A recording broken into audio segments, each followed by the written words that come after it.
What institutional problems does the Met have?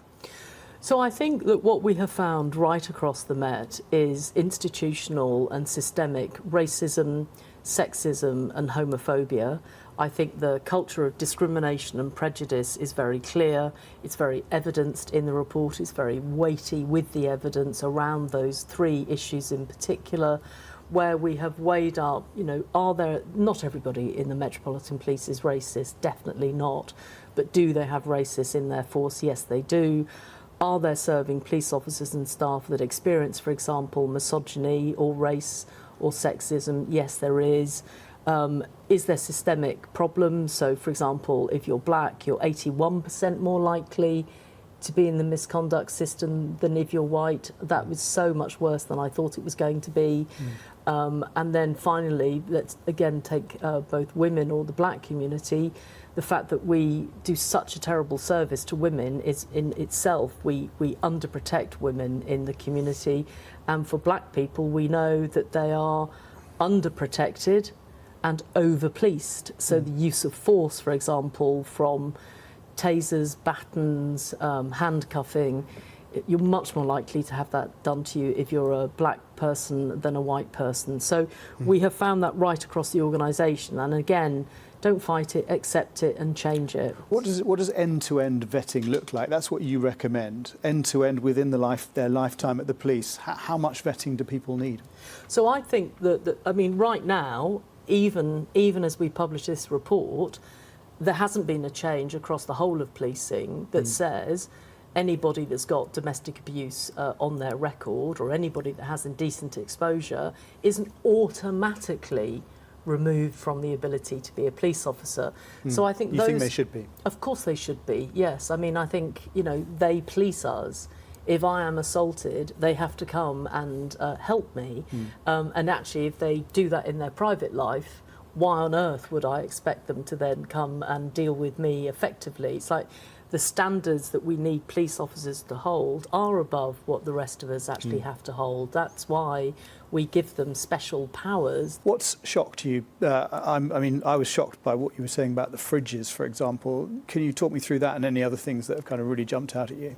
Well, I think that the public protection teams, who are full of people that work their absolute damnedest, they really are. They are sort of long-suffering, hard-working. But they are so up against it. 44% of detectives in public protection are trainees. They carry caseloads of 20 to 30 rapes, which means that's 20 individual women, all men, but mainly women who've been raped. How on earth can you manage a caseload like that and get them through to court?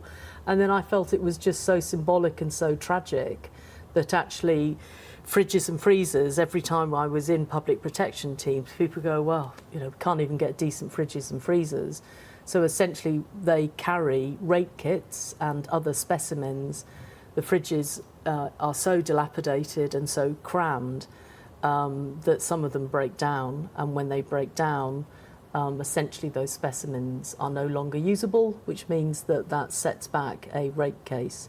And I felt it was not only tragic, it was symbolic of how we treat women as victims in London, and how the Met allowed that to happen, I think is pretty dreadful. This has been a Met-focused report. Should there be a Louise Casey, not necessarily you, but should there be a Louise Casey type review into every other police force? I actually think the answer to that is yes, because I think that what we have found, there are some things there like vetting, like sort of the cultural issues, particularly around race and around women. I think that they are national issues. I think that some of the frustrations around the misconduct system are national, so some of the laws that do need to change, they are national changes that the police chiefs need. And I do think we need a wholesale change of public protection, particularly for women. I think we all say violence against women and girls is a priority. I then switch to see what's actually happening on the ground in relation to that, and I don't think that's good enough. It rings hollow to me, and I think it rings hollow nationally. So we need this across the country, a proper delve into what's going on within police forces? I think that we need a root and branch review of policing as we move into the 21st century, and that is one of the sort of public sector parts of the public sector that has not been reformed sufficiently. And I think that's no excuse for the Met not to get on and do a significantly better job, but I think there is a challenge there for police forces nationally. Okay, finally, this expression "few bad apples." I mean, is it a few bad apples? What's your view on this? It's absolutely not a few bad apples. I think that is people clinging on and clutching at straws. What we have found is systemic problems right across the Metropolitan Police.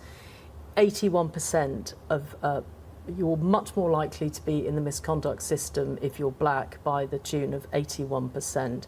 If you're a woman, you're much more likely to suffer at the hands of other police officers. As a female officer, 1 in 10 of you is being sexually assaulted or sexually harassed. That's really, really horrific. And the service to Londoners, particularly in relation to women and to the black community, frankly isn't good enough.